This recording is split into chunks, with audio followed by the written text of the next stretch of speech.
So I wanted to talk about the startup idea. What is the seed of your venture? What is the reason that you're coming together? So that is the startup idea. But it's always a challenge, I find, for a lot of students to ask the question or try to answer the question, and that is, what's a good idea? I need an idea. Whenever I've taught entrepreneurship in the past, had conversations, it's always one of the first things that students struggle with is, well, I don't have a good idea. And I get that, particularly if you're not in the mode of thinking about and pulling together ideas just on a regular basis, because it is something that you need to do somewhat organically. Just always even put together, a startup journal or startup idea journal where you're just keeping track, listening to the market, meaning listen to people, listen to your friends and family, and overhearing strangers talk, at a cafe or a restaurant, and just listening to those things, just paying attention to what people are saying, how they're reacting to things. One of the first things I just want to highlight, though, is that you don't want to start this process. You don't want to start this process with a solution, with a technology or an approach, and then go look for a market for that. You want to do it the opposite way. You want to start with understanding your market, or not even your market, but understanding the market. And what I mean by that is understanding consumers, as I said earlier. Just understanding what people, whether it's in their professional life and their personal life, understanding them in their place, where they are.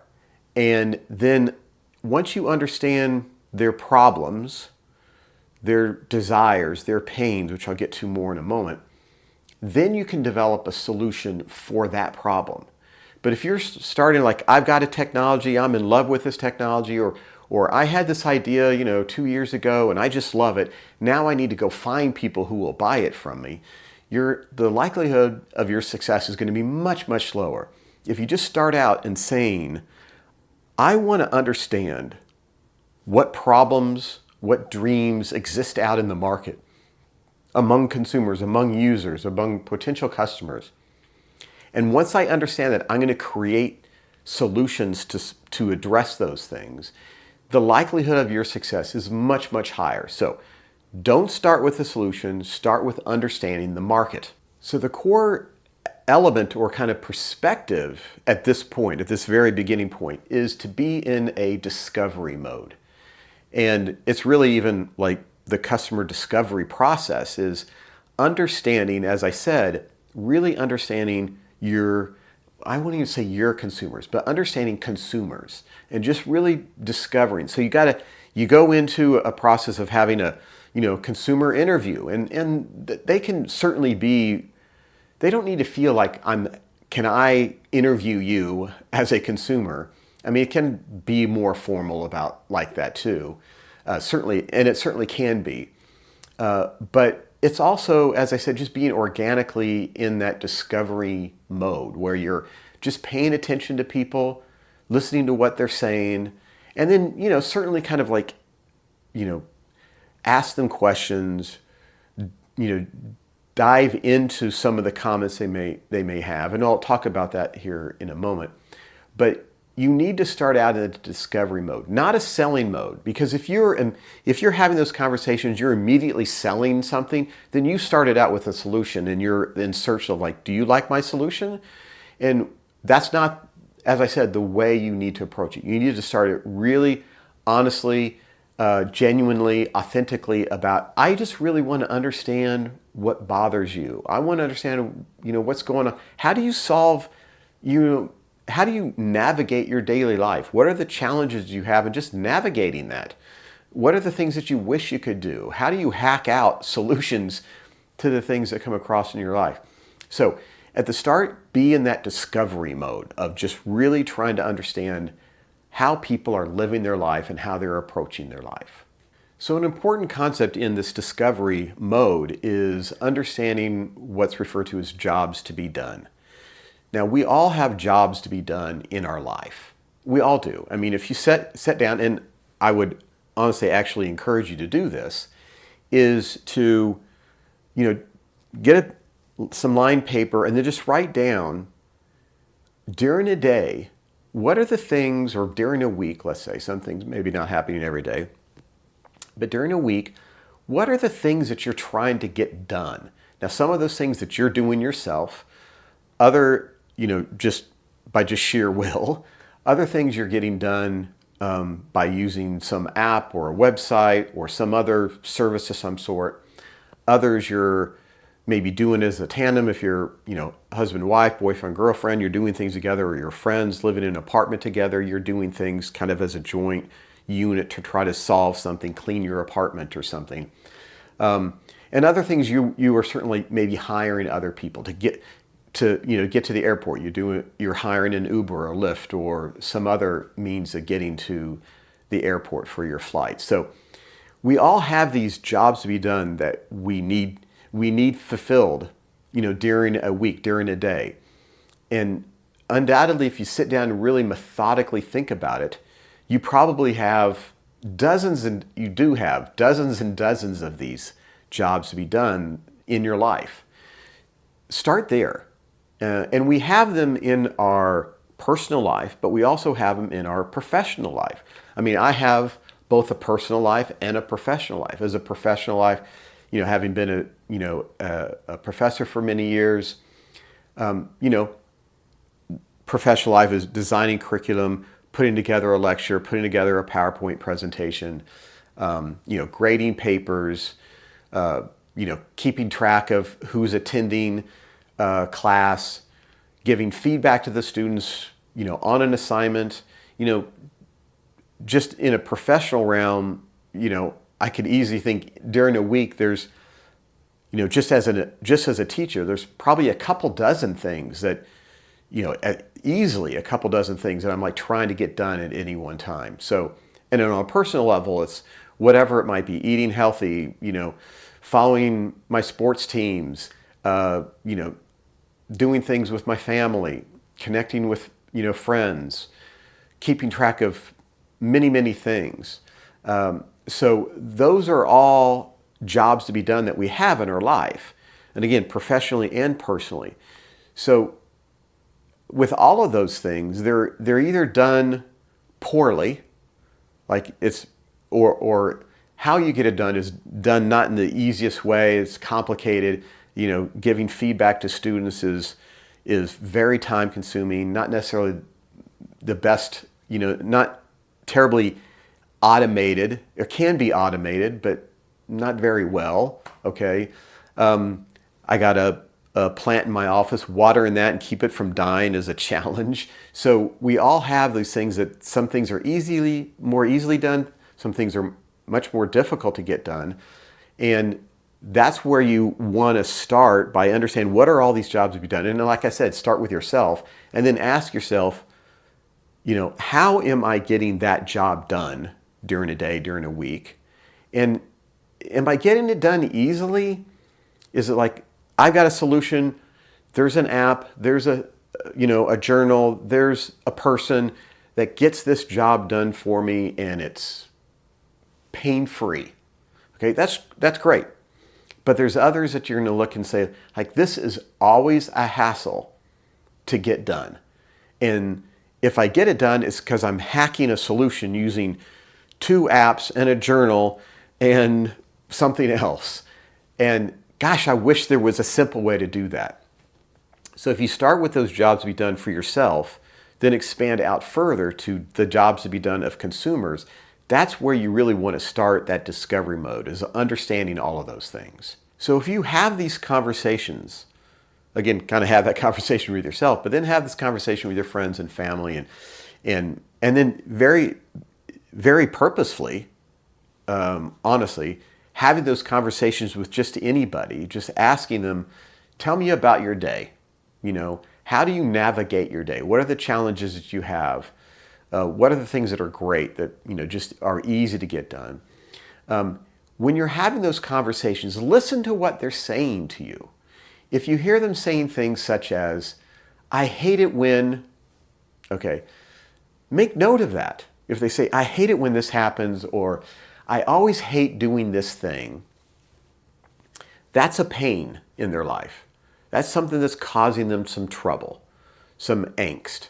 And that's a great thing to know. And if you hear that over and over and over from people, that's like, okay, maybe that's a problem that I can potentially solve. Another thing to listen for is, I wish there was a way to. Okay, and that we all have those things that it's not necessarily a bad thing in our life. It's kind of inconvenience. Maybe it's not even an inconvenience. It's like the way things are being done, it's fine. I'm fine with it. It's not like it's a major problem in my life. But gosh, wouldn't it be really cool if I could do this? And those are what can be referred to as gains, things that we want to gain in our life, the desires that we have. They're not really solving a problem. They're just like, this would be ideal. I'm doing this thing, this, keeping my calendar, and then over here I'm like keeping track of my sports teams and connecting with friends. God, wouldn't it be cool if those two things could be done together at the same time somehow? That I could get both of those tasks done at the same time, schedule my meetings, but also, connect with my sports teams or something. And I'm just making that up, but I'm just saying, there might be two things that, I'm fine texting and looking at Instagram to see what my friends are doing, former students are doing, and then keeping track of my calendar. But, if there was a way to blend them together, maybe that would be great. It's not a big problem. I'm fine doing them separately. So finding those things where they just say, God, wouldn't it be nice if? And the third thing to be paying attention to is if they say, I always end up ... And that is, I can't get what I want done. So I have to, as I said earlier, kind of hack a solution. Take two things, split them in half, tape them together, start the process maybe on this app, and I need to transfer some of that information over to this app, and then it works. Or I just need to, I need to push myself to remember to do certain things, and I've gotten into a habit of just remembering to do things, or whatever it might be. But it's not like there's just one solution that solves this. I always have to end up using 2 or 3 different solutions to actually get what I need done in my life. So if you pay attention to those 3 things, that's a great starting point to find the pains in our life and find the gains or desires that we have in our life, or to find a solution that is more kind of elegantly put together than hacking together 2 or 3 different solutions to solve your particular problem. Once you've done all of that for yourself, for others, friends, family, and so forth, strangers, just listening to the market, is then prioritize those. So again, you have dozens of jobs to be done in our day, in our week, dozens of them, absolutely dozens of them. And some of them, like I said, we fulfill relatively easily, others much more of a challenge. Now, even if something is a challenge, it doesn't mean it's a priority. So what you need to do is, after you have that list and put some kind of factor as this particular job to be done is a pain to get done, this one is a pleasure to get done, is then to prioritize those that customer or the customers or the market wants to get done the most. So either that pain is a real pain and I want to solve that one immediately, or this desire, this gain is a priority. If I could have any dream come true, it would be this one. You want to prioritize both of those, the pains and the gains and the desires, because that's where your customers are paying attention to. So not only are you solving a problem or delivering on a desire, you're solving a big problem and delivering on a big desire. You don't want to have them rank 1 to 50 jobs to be done in a week and rank them on some kind of a pain metric of some sort, and then go to the bottom of the list and try to solve number 45 on that list of 50 things. Because it's not a big deal for them. Yes, it's a pain, but it's not like that's a big deal. I can get by fine. But this number 2, number 5, number 6, those are the things I just really want to get solved. So once you've understood them all, rank them, prioritize them, and then that helps you kind of like target, okay, not only do I know where the pains and gains and desires are, I also know which ones are the most important. That's where I need to pay most attention. So if you do that for yourself, you do that for others, then you kind of put them all together.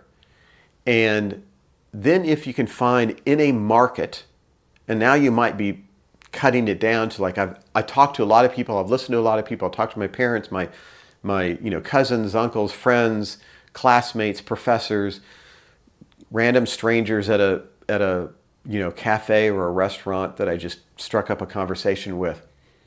I have found that within this demographic or this kind of geography or this kind of interest area, there are some really, really common pains that I never really knew about or understood before. But now I see it, and they're all pointing to, it's not the top one for everybody, but this one particular pain is popping up at the top or near the top of most all those people's list.